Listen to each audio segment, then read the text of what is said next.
बाराबंकी जिले में आज से भगवान आदि कवि महर्षि वाल्मीकि के जन्मोत्सव के उपलक्ष्य में 22वां क्रिकेट टूर्नामेंट 2023 आयोजित किया गया। इस क्रिकेट टूर्नामेंट का उद्घाटन भाजपा सांसद ब्रजभूषण ने किया। इस दौरान अपने बयानों को लेकर हमेशा चर्चा में बने रहने वाले बीजेपी सांसद ब्रजभूषण शरण सिंह ने आज एक बार फिर बड़ी बात कही है। उन्होंने कहा कि वो क्रिकेट, कबड्डी, वॉलीबॉल, बैडमिंटन समेत सारे गेम्स खेल सकते हैं और अगर जरूरत पड़ गई तो वो मारपीट भी कर सकते हैं। वहीं जब उनसे पूछा गया कि क्या 2024 के लोकसभा चुनाव में उनको टिकट मिल रहा है, इस पर सवाल पर उन्होंने कहा कि उनका टिकट कौन काट सकता है। इस दौरान बाराबंकी से भाजपा सांसद उपेंद्र सिंह रावत, हैदरगढ़ के विधायक दिनेश रावत समेत तमाम लोग मौजूद रहे।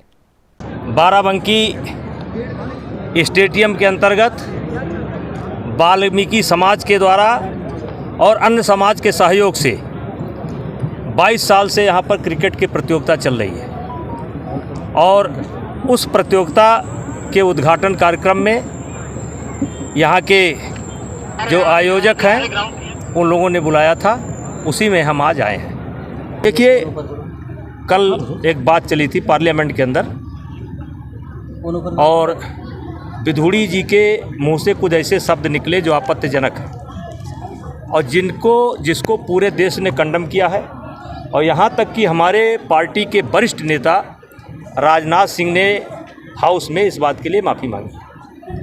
उन्होंने खेद व्यक्त किया है, लेकिन मैंने ये कहा है कि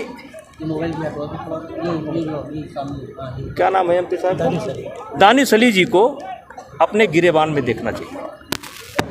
मैं 6 बार से इस लोकसभा का सांसद हूँ और इस बार जितनी रनिंग कमेंट्री दानिश अली करते हैं उतना रनिंग कमेंट्री करते हुए मैंने किसी को देखा नहीं।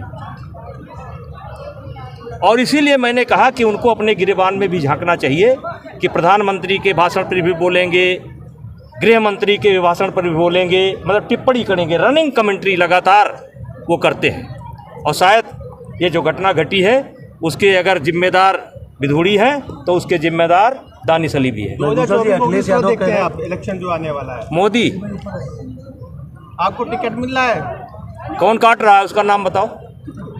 काटोगे आप? नहीं, सोशल मीडिया में काफी काम चल रहा है। काटोगे आप? आपका नाम नहीं है उसमें। काटोगे? हम कहाँ काटने वाले हैं? काट लेना।